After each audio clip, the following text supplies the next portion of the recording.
Good morning, Reform Wales. Well, it's a big day for us, and it's a big day in this campaign.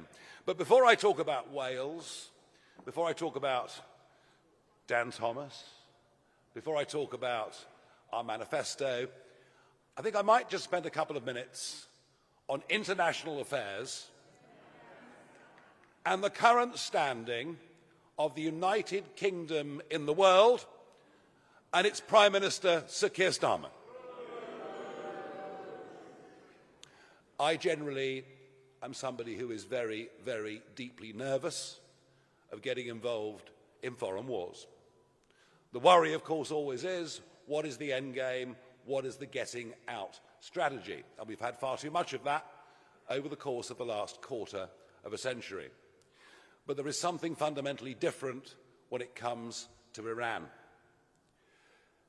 Gaddafi, Saddam, all these leaders, bad though they may have been, did not pose a direct threat to us, whatever the Labour Prime Minister of the day said. But Iran is very, very different, and I would argue that their funding of Hamas and other terrorist organisations since October the 7th, a couple of years back, has actually fundamentally changed much in our own country, including politics, where we now see sectarian voting, where we now see third world style election rigging, as we saw in Gorton and Denton just a few days ago. But that is nothing compared with the fact that the Iranian regime, aided and abetted by President Obama, the European Union, the British Foreign Office, Boris Johnson when he was Foreign Secretary, what we did was to appease Iran, to free up tens of billions of dollars with which they funded Hezbollah, the Houthis, Hamas, their attempt to spread global terrorism. And they are desperate and in a hurry to build a nuclear weapon. And if there was one big justifiable reason why we should have supported the Americans and supported the Israelis on day one, if this war stops Iran getting a nuclear bomb, it will have been worth it.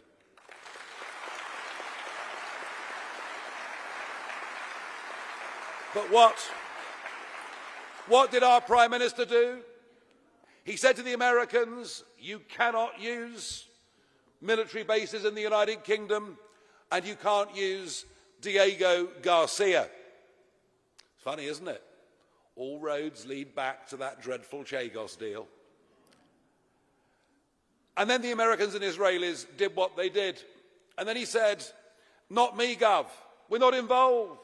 But we will put fighter jets into the sky in a defensive capacity. Quite how a fighter jet is defensive, I've never personally quite worked out. And now we learn that Ed Miliband led the sort of left-wing revolt in cabinet. And now we find ourselves humiliated.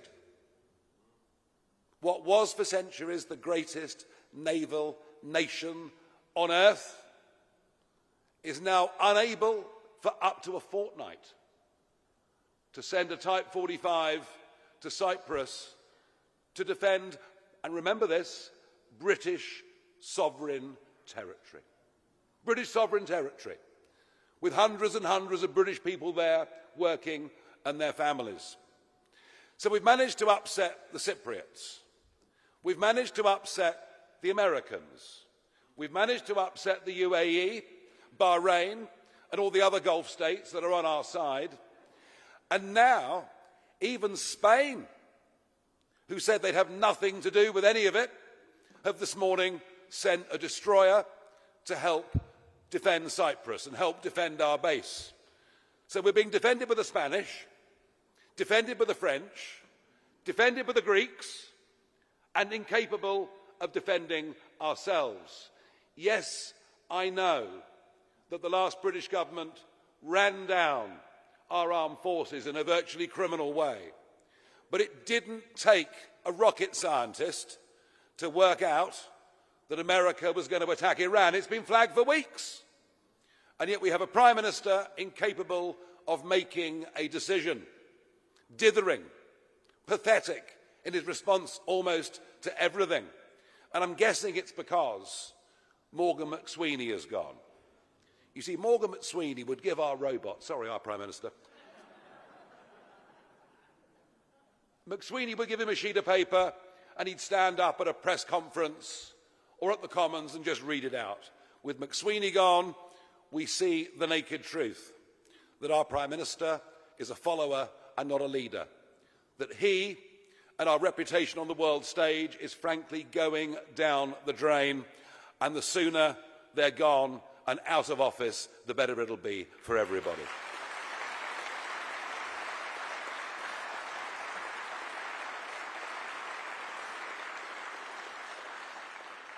But the international dimension continues into Welsh politics.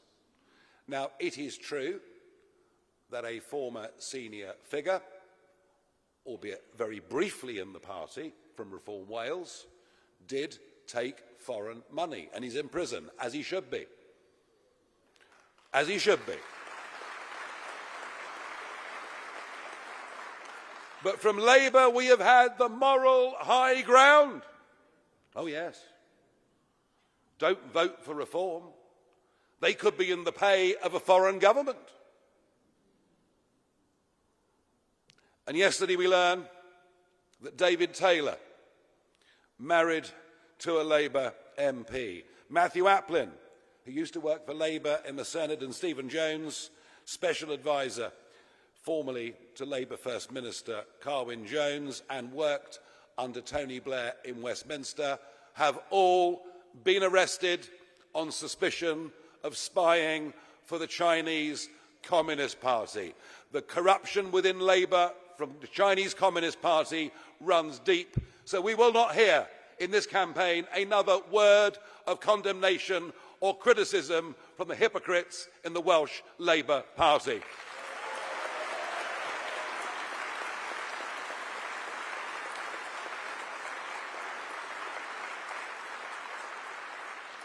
Now, I am very proud of the way our party has developed in Wales over the course of the last 20 months. And today really kickstarts our campaign for May the 7th. Today is the launch of this document.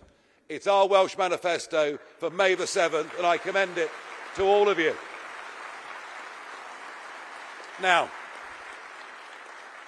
would you like me to run through the key points? Well, I'm not going to, because that's not my job. No, far from being the one-man band that much of the national media will tell you that we are, we're growing and we're developing our own leaders. And here in Wales, I'm very, very pleased to say that Dan Thomas is proving an excellent leader of our party in Wales. He is, in my opinion, more than capable. More than capable.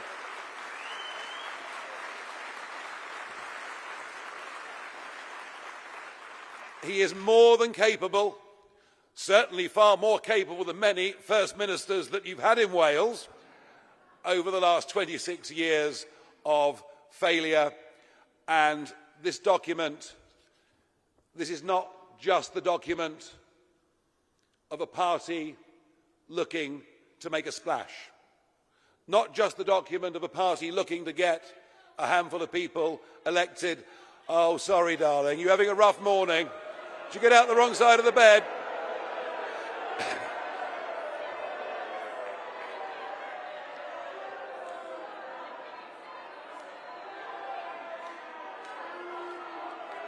It's all right. That's all right. You always get the odd screamer at these events. It's all right, you can go back to work. Go back to work.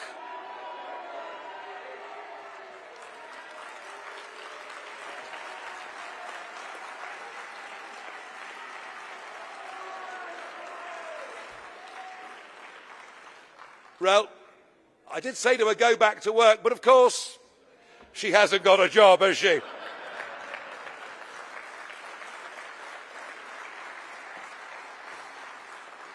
But it's okay, and we can expect much more of that because there are many fearful of just how well we could do in these elections here in Wales. And you know, it'll be a defining election, not just for Wales, not just for us, but for the Prime Minister. And I'll tell you why I say that.